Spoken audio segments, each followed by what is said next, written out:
The storm had been threatening all evening.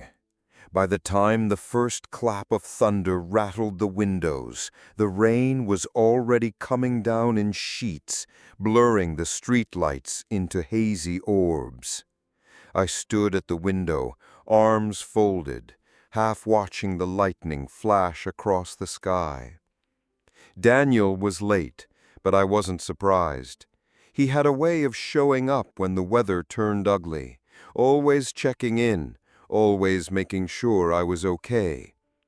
We'd been neighbors for 3 years, close enough to share cups of coffee, borrowed tools, and the occasional late-night talk when neither of us could sleep.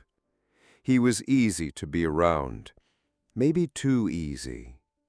When the doorbell rang, I opened it to find him soaked, hair dripping into his eyes, grinning as if the storm were nothing more than an adventure. "Lost power over at my place," he said, stepping inside without waiting for an answer. "Figured you could use some company before you start talking to the walls." The lights flickered once, twice, then went out completely.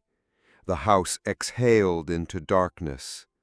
I lit a candle on the coffee table, the soft glow breathing life into the shadows. Daniel sprawled onto the couch like he owned it, his damp shirt clinging to his shoulders. We started with small talk, weather, neighbors, work. But in the quiet between topics, there was an undercurrent I couldn't ignore. I'd noticed it before, in fleeting moments, the way his eyes sometimes lingered, how his voice dipped when he said my name. It had felt harmless then. Tonight, with the storm cocooning the house and the candlelight painting him in amber, it didn't feel harmless. We talked for over an hour, the kind of meandering conversation that feels like floating. At some point, he moved closer, not enough to be obvious, but enough that I could feel the heat from his skin. My knee brushed his. I didn't move it. The air thickened. His gaze caught mine and held it, too long, too deep. The safe boundaries we'd kept for years shifted in that moment. His hand brushed mine, lightly, accidentally maybe, but it stayed there, warm and steady. My heart pounded so hard I thought he could hear it over the rain. I should have stood up. I didn't. When I leaned toward him, it was slow, deliberate. The kiss when it came was soft at first, questioning, then deeper, hungrier. It wasn't just about him, it was about me, the part of me that had been lonely for too long, the part that craved being seen, being wanted. The storm passed sometime after midnight. The power returned with a sharp click, bathing the room in cold, ordinary light. Daniel stood, smoothing his shirt, his smile gone. "I should go," he said, and I only nodded. Infidelity isn't a lightning strike. It's a slow build, small choices, ignored boundaries, moments you tell yourself don't mean anything until they do. That night in the blackout taught me that the real betrayal begins long before lips ever meet. And yet, as I stood there in the too bright light, guilt settling in like a second skin, I couldn't deny the truth that made it all the more dangerous. I didn't regret it. Not yet. I told myself it had been a mistake, one that could be buried if I never mentioned it, never repeated it. Simple. But when I saw him again 2 days later, carrying groceries up his front steps, the ground tilted. He glanced over, caught my eye, and for a heartbeat we both stood there, frozen in the weight of that night. Then he smiled, small, knowing. I should have looked away. I didn't. At dinner that evening, my partner noticed I was quiet. I blamed it on work. The lie slid too easily from my lips, and that terrified me more than the truth. A week later, he knocked on my door. Just a casual neighborly visit, at least that's what it looked like. He stood there with that same easy charm, but under it was the unspoken question, are we going to pretend that night never happened? I invited him in. We didn't touch. We didn't need to. The air was electric again, thick with things neither of us said. When he left, I realized that staying away from him wasn't about avoiding another kiss. It was about avoiding the gravity that pulled me toward him without mercy. Infidelity doesn't end when the physical act stops. It lingers in glances, in the pauses between words, in the way your chest tightens when you hear their voice. That night in the blackout had cracked something open inside me, something that refused to close no matter how hard I tried. And the worst part? I knew, deep down, that another storm was coming, and when it did, I wouldn't be strong enough to keep the lights on. The second storm arrived on a Thursday. The rain tapped against the window like impatient fingers. I told myself I wouldn't answer the door if Daniel came. By the time lightning split the sky, my phone buzzed. Daniel, power's out again. My fingers hovered over the screen. The correct reply was obvious. Stay safe. See you another time. What I typed instead was, me, doors unlocked.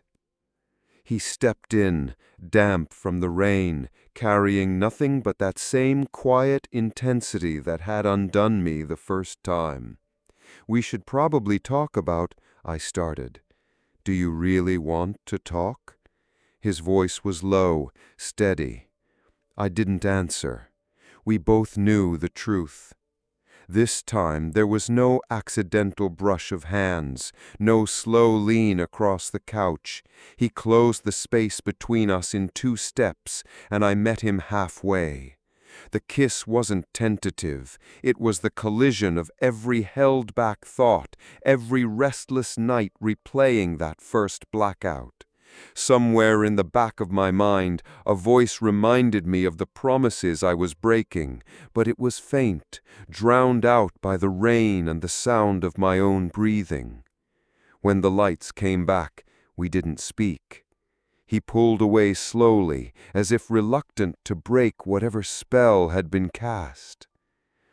I guess that's our answer, he said finally.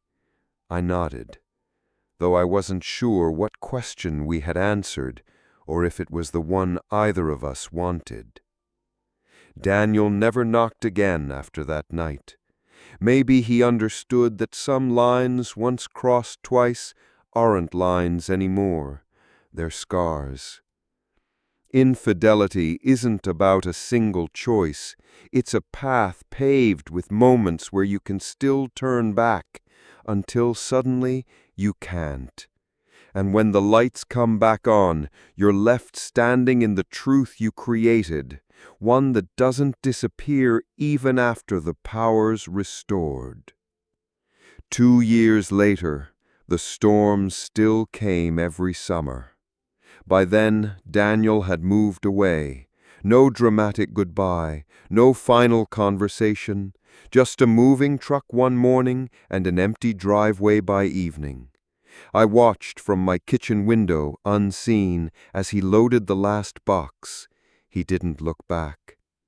In the 2 years since then, I'd stayed in my relationship. Outwardly, nothing had changed. We still went to the same restaurants, visited family on weekends, smiled for photos at holidays. But the truth was, the night of the blackout had split my life into before and after, and there was no stitching them together again. I thought time would dull it, that the memory would fade into a harmless what-if. Instead, it sharpened.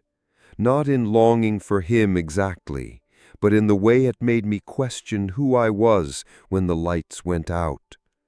I hadn't told anyone, not my partner, not a friend.